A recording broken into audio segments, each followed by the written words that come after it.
हिंदी साहित्य classes bye Rita ma'am channel पर आप सभी लोगों का मैं हार्दिक स्वागत करती हूँ। आज मैं लेकर के आई हूँ आरोह भाग 2 से कुंवर नारायण द्वारा रचित यह कविता के बहाने।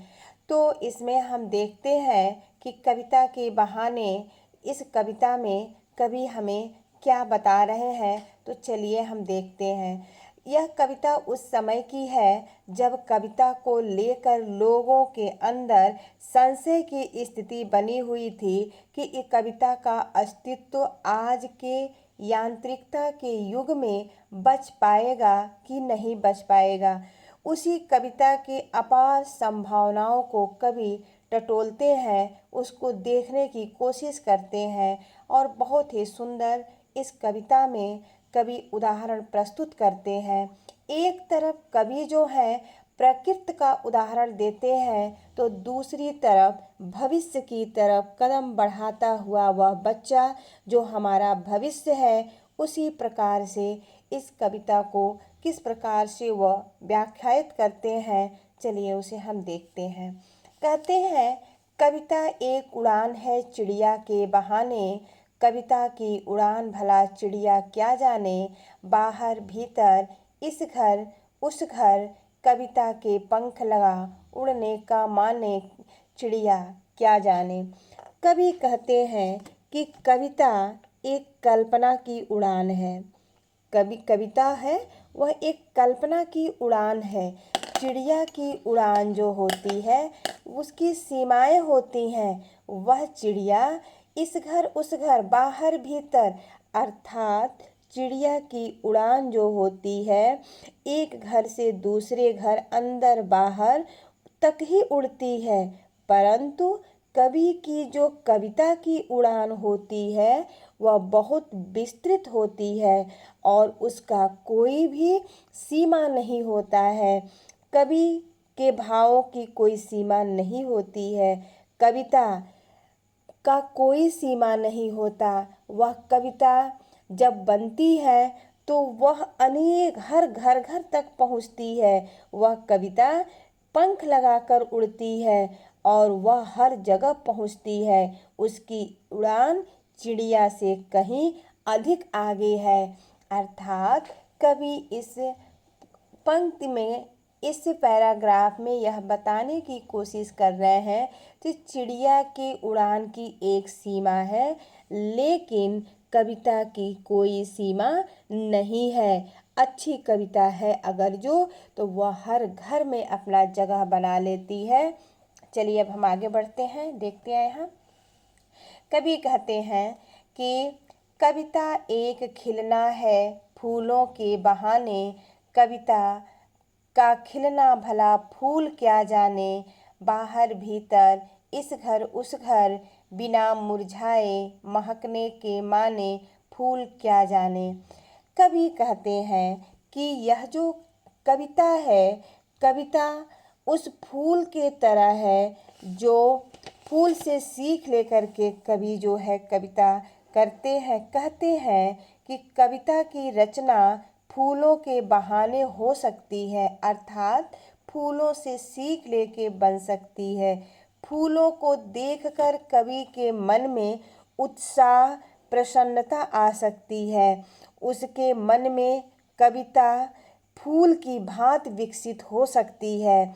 लेकिन फूल से कविता में रंग भाव सब कुछ मिल सकते हैं, लेकिन फूलों के खिलने का एक समय होता है, उसके मुरझाने का एक समय होता है। लेकिन कविता के मुरझाने का समय नहीं होता है। कविता अपने सुगंध से पूरे वातावरण को हम कह सकते हैं या पूरे घर को वह क्या करती है, अपने फूल रूपी खुशबू से, अपने कविता रूपी खुशबू से वह हर घर को अपने खुशबू से भर देती है।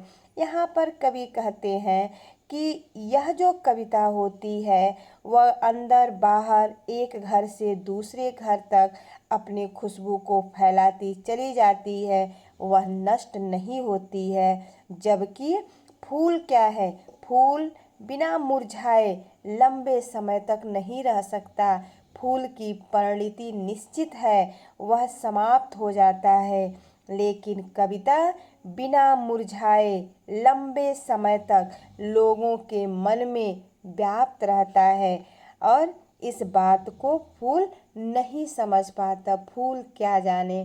ठीक है, यहाँ तात्पर्य ये है कि कवि को फूल से सीख मिलता है, उसके रंग से, रूप से, नाजुकता से, और वह इससे सीख लेकर के कवि करता है।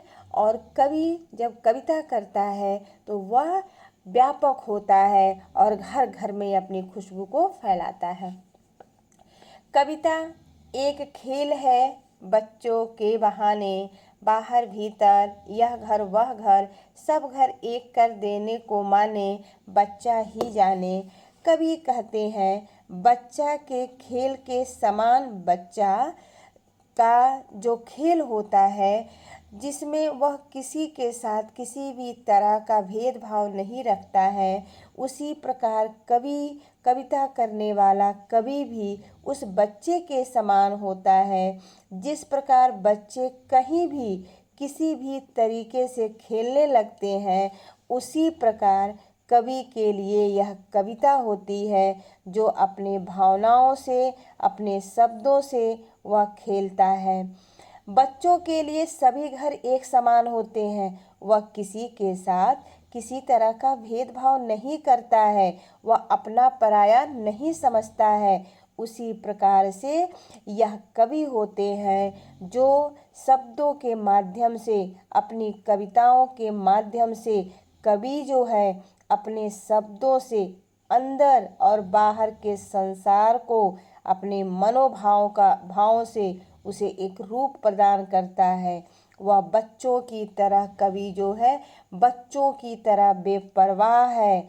कविता पर किसी भी तरह का कोई बंधन लागू नहीं होता है। ठीक है, कहते हैं कि यह जो कविता यहाँ बच्चे से सीख लेते हुए कवि लिखते हैं, क्योंकि बच्चा जिस प्रकार से किसी से वह कोई भेदभाव नहीं रखता है, उसी तरह से कवि भी कविता लिखते समय भेदभाव नहीं रखते हैं। ठीक है, तो इस कविता में हम देखते हैं कि मानवीकरण अलंकार का कवि जो है वो प्रयोग कर रहे हैं। और चिड़िया क्या जाने, ऊपर आपने देखा चिड़िया क्या जाने, यहाँ पर प्रश्न अलंकार का प्रयोग किया गया है कवि के द्वारा। भाषा सहज है, सरल है और खड़ी भाषा का प्रयोग किया गया है। इसमें कविता एक उड़ान है, भला में अनुप्रास अलंकार है। तो इस प्रकार से बच्चा कौन सा बहाना करता है, मतलब इस प्रकार से यह कवि जो कविता लिखते हैं उसमें साधारण भाषा का प्रयोग करते हैं और यह सर्वजन सभी को समझ में आने वाली कविता और इससे सीख लेने वाली कविता है। तो आप सभी लोगों का मैं फिर से धन्यवाद प्रस्तुत करती हूँ। नमस्कार।